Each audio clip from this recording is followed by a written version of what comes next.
All right, I think we're live. Hi. I'm still trying to get. I've You got to figured still it click. out. We I got know it. that's right. I think. Oh, there we go. Now we're gonna be live on Instagram. I had one more button to click. Okay, that should be good to go. Awesome. Hey, everybody. So super excited. This is you guys all know me, Dr. Cody Goldman, and I'm with Dr. Tiff Watson. Say hi. Hey guys. So, and I know I go by Dr. Cody a lot, so Dr. Tiff works perfect, right? The two docs coming at That's you. right. So, yes, that is super cool. So, um, Dr. Tiff and I are both incredibly passionate. She's just as much as I am about health, and I lean towards truly one of my biggest purposes on this planet is I want people to truly live an inspired life, Mm. an inspired, fulfilled life.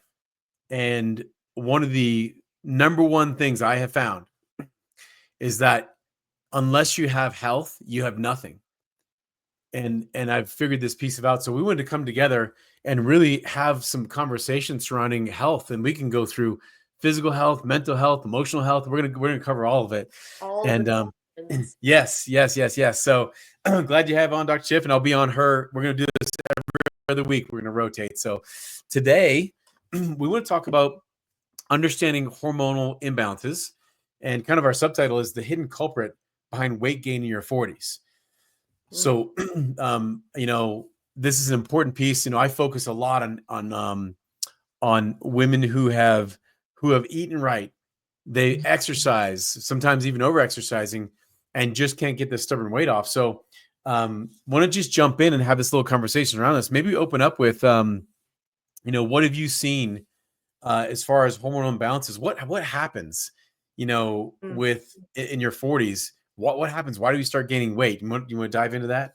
Yeah, I mean, I think that is it. I think it's the frustration too that people feel because they do feel like, hey, I'm not really eating any different. I'm still exercising consistently, but all of a sudden my body looks different and it's distributing body fat in different places and my clothes don't fit and all the things that and you step back and feel like I haven't changed anything. What's going on? And that is where I think those hormones are a very big piece of that puzzle for folks. And you can't see that it's happening. I think if you were eating different, if you weren't exercising and your life was more sedentary, those are very tangible things that you can pinpoint as this is causing me to gain weight or my body composition to change or my energy levels to shift. But 7 to 10 years premenopause for women, we're seeing downregulation of hormones or just disruption in the balance, estrogen, progesterone, testosterone.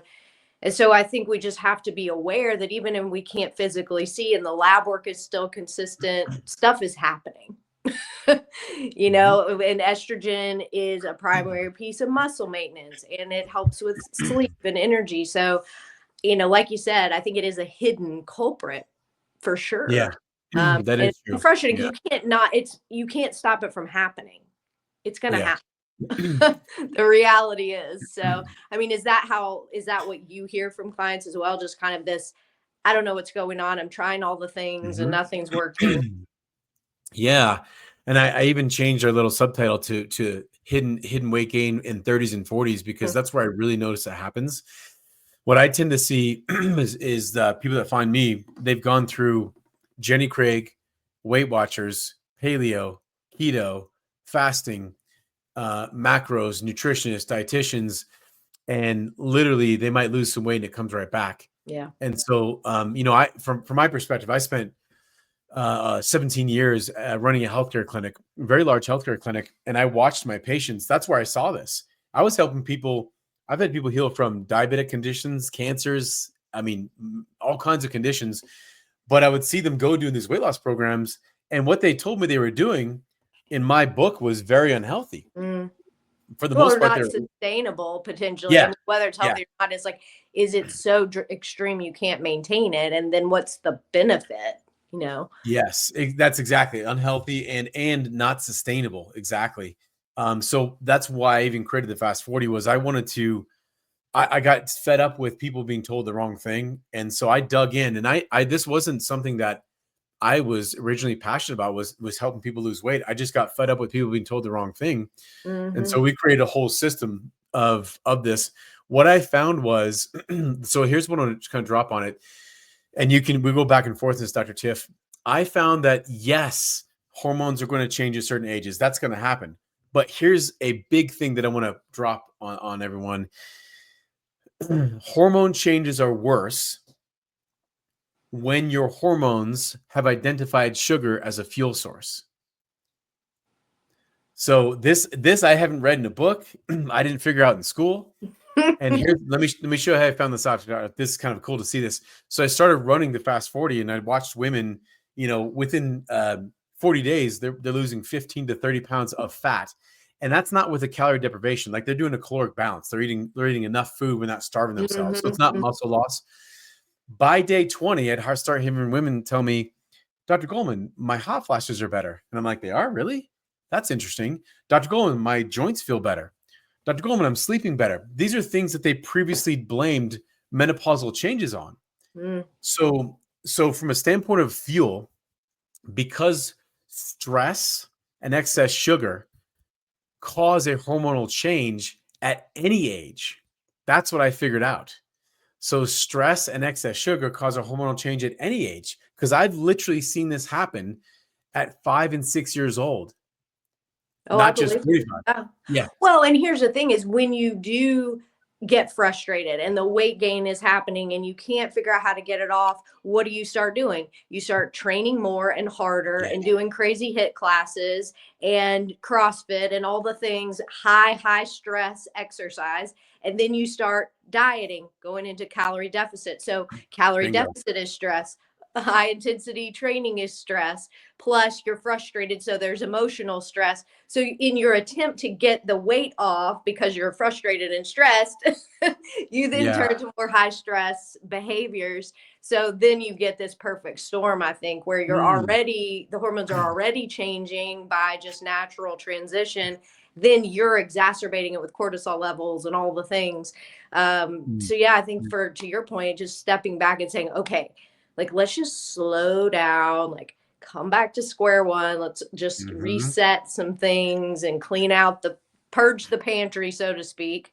So yeah, I think we both see that. I see that many women that are training 5, 6, 7 days a week, and they are just trying to add more movement to offset the nutrition, and then it's just creating a perfect storm. So Yeah, great point.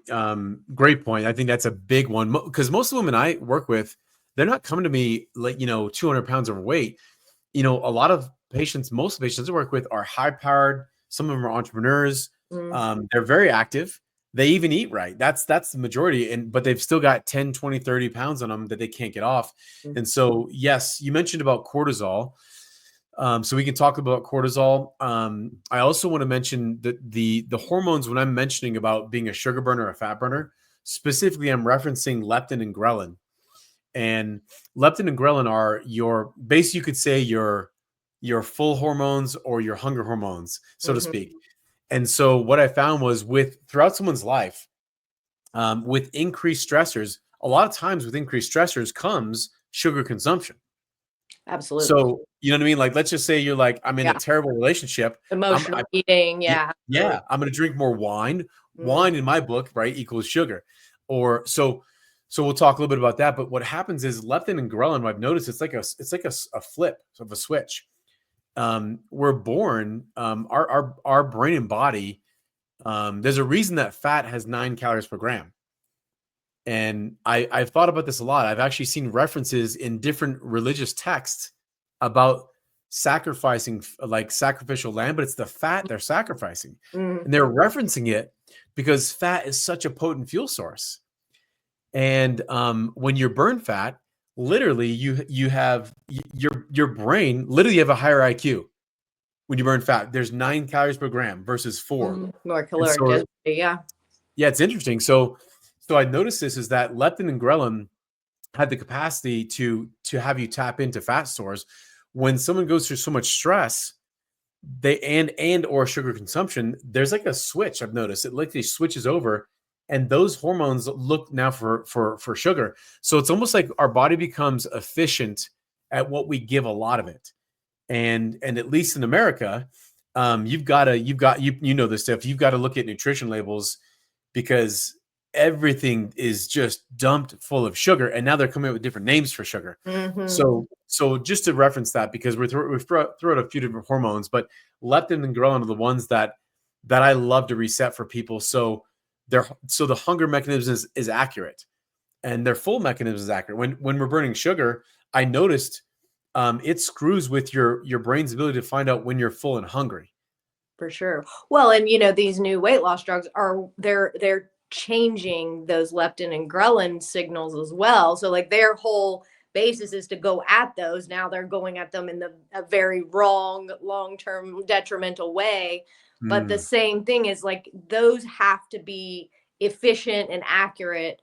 And if you've had disordered eating behaviors, if you've had binge eating, if you've had calorie restriction, yo-yo dieting, every time you're doing all of those things, you're disrupting the brain to the body signals. And mm, then to your point, you just can't accurately assess, am I eating enough? Am I not eating at the right times, the spacing and timing? And so that's where I think too, like meal structure comes into play, and mhm. making sure you're giving enough space between meals to just allow your body to get into that body fat utilization too. Yeah, I love that. I love this is a topic I love to just chat about this a little bit since you brought this up. Is because a lot of people have been asking just about the GLP-1 receptors, drugs, and like Ozempic, Wegovy. There's a Mm-hmm. whole bunch of them. And by the way, just Dr. Tiff, would you tell everyone your background, not your background, but your credentials? Like, what's your Sure. degree in? Sure. So my master's degree is actually in sports psychology. So I Mm, had a lot of time spent with working with athletes on just the mental training aspect of their performance, worked with executive groups and corporate wellness for a long time.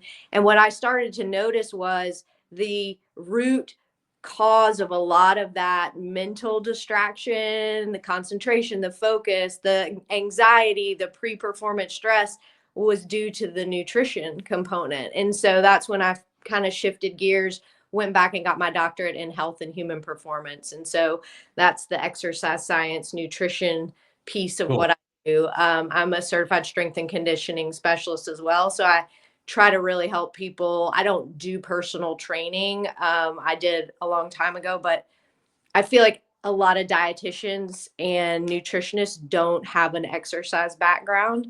Yeah. And, you know, if you can't match fuel with expenditure and understand Mm, what your body needs and the breakdown that's happening in the energy systems, you were just talking about carb mm. utilization, fat utilization, right? If you don't understand those things, it's impossible to give somebody a healthy and accurate amount of nutrition to feed those systems. And so I've just loved being able to bring the psychology in, bring the nutrition, bring the exercise. It's just they all have to communicate.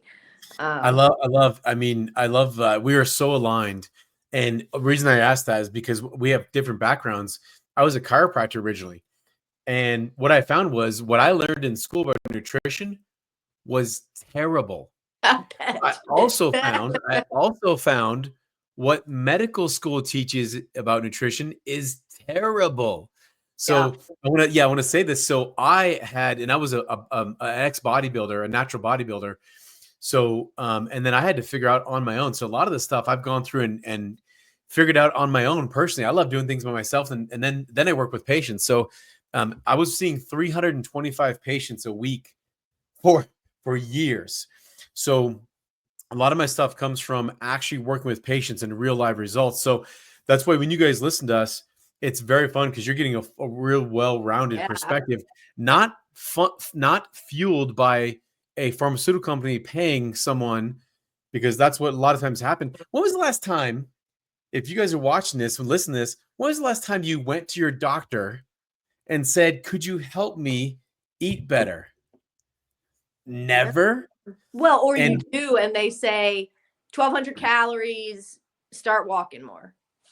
right, And right. you're like, well, I've been doing that, or you do it and then you wreck your metabolism because you need to be eating way more than 1,200 calories. Yeah. And so Yeah. you're like, okay, well, that'll work. So you go do that and it works again temporarily and you lose the weight. But then now you've got this metabolism that's in the tank and you can't sustain it. Bingo. So Bingo. frustrating. I get just Exactly. so angry. Exactly. So let's talk about, I want to talk about the Wegovy and Ozempic. And so, because this is a hot topic. So Mhm. what I'll tell you what I'm seeing right now, there's 50 to 60 lawsuits filed per day in America because for two reasons. Well, there's a few reasons, but one is mainly because of gallbladders having to be removed. Um, and then there's also really systemic bowel problems. And so what I've noticed, to simplify this, is that a lot of those injections, I've always been, just so you know this, Tiff, I spent, before becoming a chiropractor and during, I spent about 8 years teaching metaphysical courses on how the mind and body are connected. So, you know how you kind of went into the nutrition, you're like, oh my gosh, a lot of the root causes of nutrition. I literally started seeing a lot of the root causes from the mental side of things. Oh, interesting. Yeah. Right. Yeah. I'm But sure it what cart before the horse or you know. no, right. But here's the thing is it's, so now I'm kind of looking at, like, I love helping people to fuel the physical nutrition and the mental nutrition, both. Mhm. Right. So, so what happens with some of these injections is that it truly tricks your hormones into thinking that, well, number one, that you're full of food. And it does that by reducing signals and blood flow into your digestive tract. Yep. And when you have unless you have less blood flow, you got to understand that your digestive system works because you have blood flow in there. So lack of blood flow slows digestion. And so my sister is a nurse, and I started talking about this, and she said, "Do you know what we've had to add on our?" She works for a colonoscopy clinic, and they've had to add on their questionnaire, "Are you taking one Oh, of yeah. these drugs?" And the reason was because they're going in with a scope in people's intestines and finding undigested food. And what's happening is they're creating an ischemic bowel, meaning your bowel is not getting enough blood flow, so it's slowly dying. I mean, in one sense. And so that's what's happening. And so it tricks you into thinking you're full. And Mhm. like you said, then what happens is, I literally have heard patients before they come to me go, "I lost 10 pounds on Ozempic." And they told me they'd go out to dinner with their friends, they'd have a glass of wine, have a few bites of pasta, and they were full, and they were sort of prideful about it. Yeah, I can eat, they can eat, you can eat whatever you want and just take the injection. And most of them, what's happening is they're truly starting to tap into their muscle storages, Yeah. and they're becoming malnourished. So that's what I'm seeing with these, but love to get your take on it.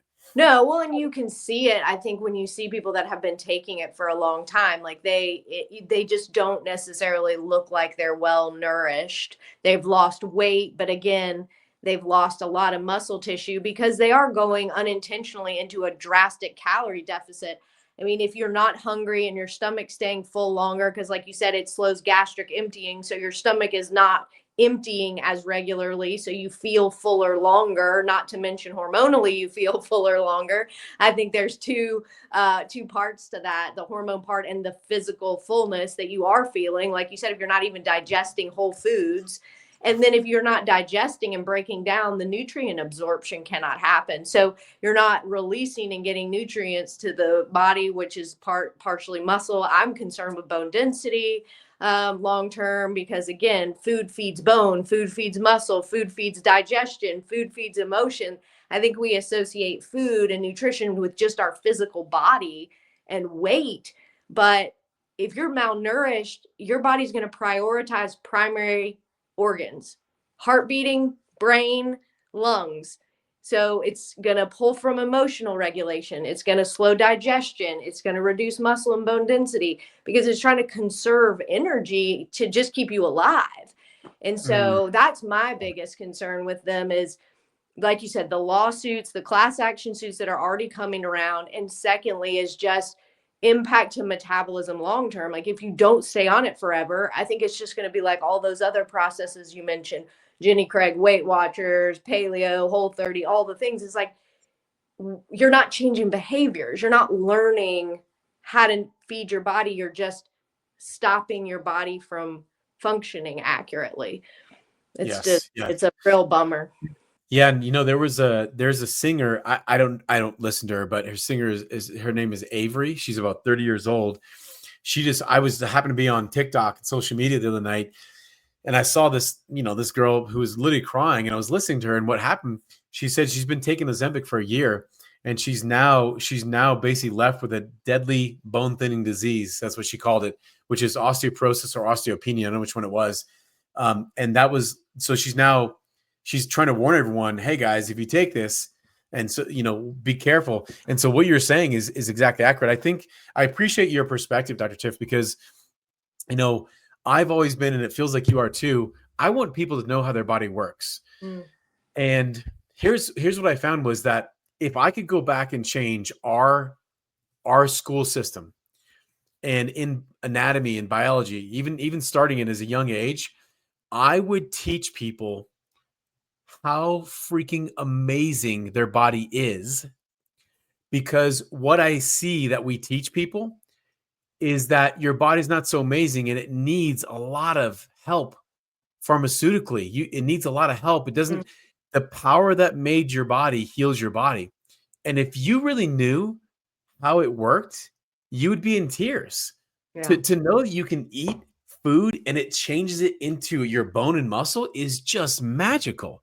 Yeah, So it's well, and I'm teaching a course at Belmont University this year in the exercise science department, and we're talking about all the dimensions of wellness, but mostly physical. But we get to talk about all of those things, and of course, these are 18, 19-year-old kids who just feel like they're invincible right now physically. So it's like me trying to get them to really understand and want to hear it. But it's like I feel like I can at least do my part in educating them before it becomes a concern. But you're right. I wish we had all had that when we were, young enough to really benefit from it before it becomes, again, you get to this 40 plus. And I think what I see is, man, if I had gotten that person 20 years ago and I yeah. had built a foundation for them of strength training and protein intake and macro, importance of carbs, not going low carb, not trying to diet your way to a certain weight, which means nothing, focus on Mhm. body composition and fitness levels in those kind of metrics that after 35 and 40 or babies or hysterectomies or any number of things, it becomes so much harder. Yeah. It's not impossible. I think change can be at any age, but it is harder. I mean, it's inevitably harder when you get older to make those big Yep. composition changes. So Yep. that's something Exactly. for sure.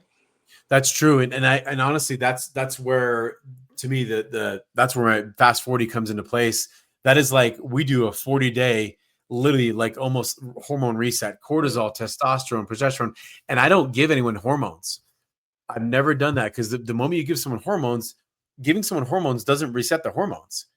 Matter of fact, you start relying on someone's right. hormones, right? So I've never been a fan of that, right? It's like, how can I use what God already gave me, what the universe already gave me?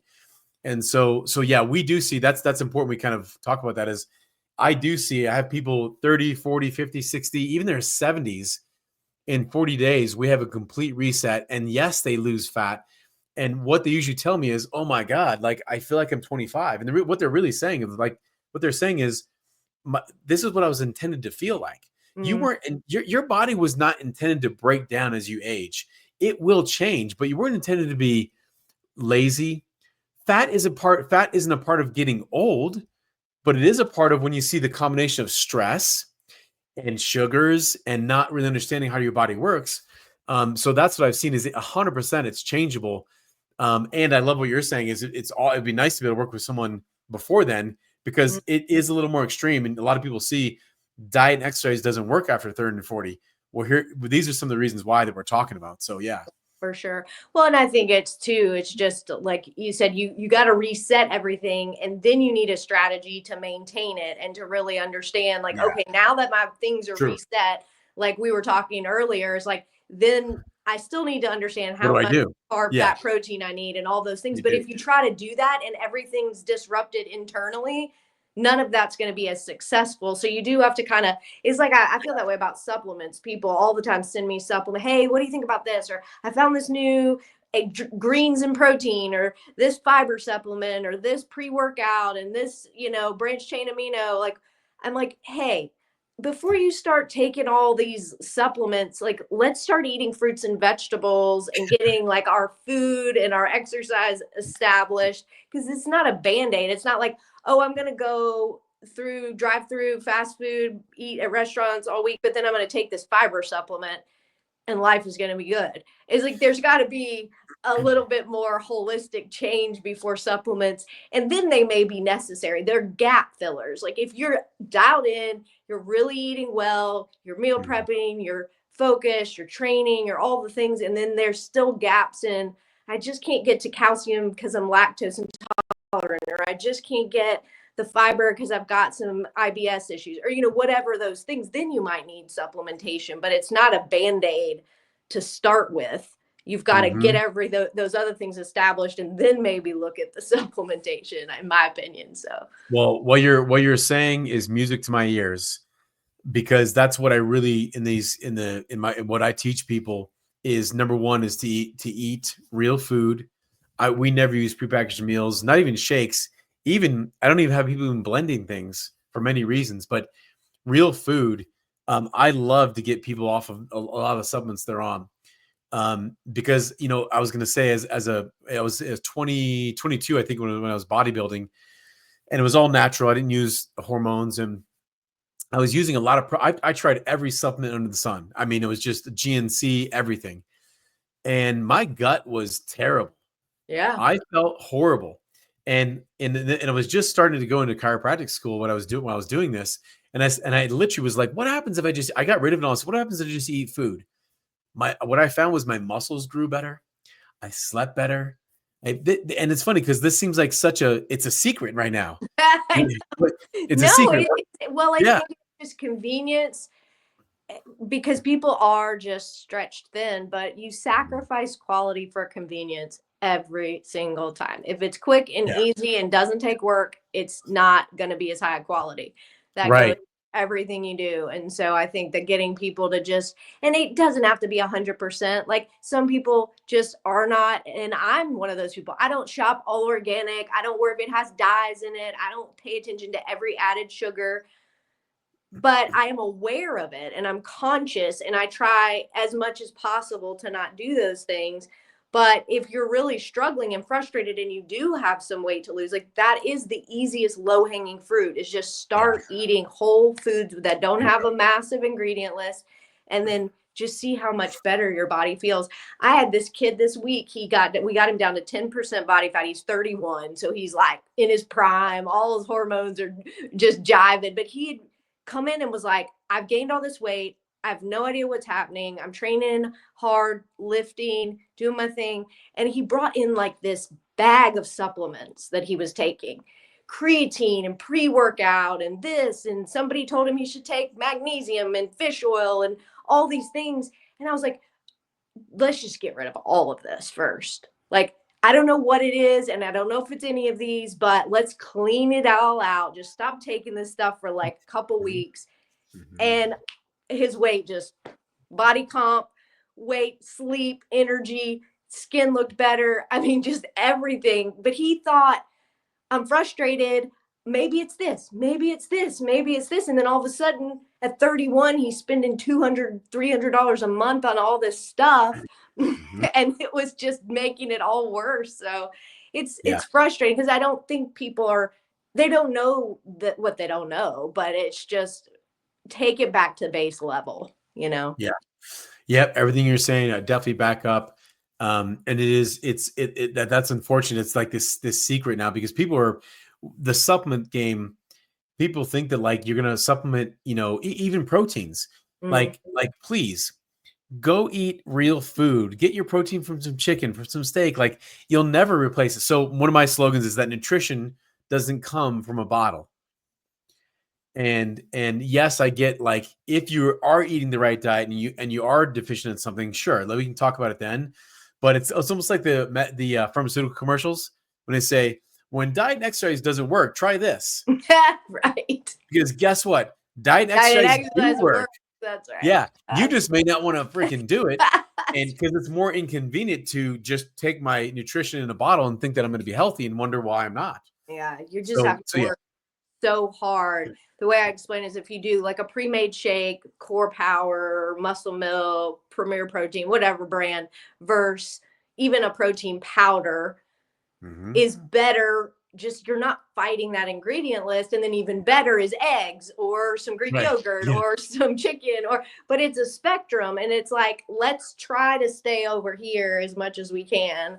Yeah. Um, but yeah, well, you know, I Yeah. think maybe something to pick up with next time on the supplementation or things like Yeah. that. Just so many. I mean, we could talk about this forever for sure. Yeah, that's true. And we'd love if you guys watching this, you're seeing it live or the repost replay.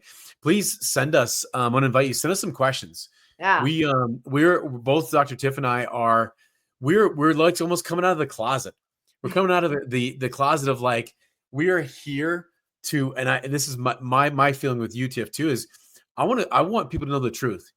Your body is magical, and I'm tired of having people live with illness and disease that could have been prevented, and their doctor didn't tell them that.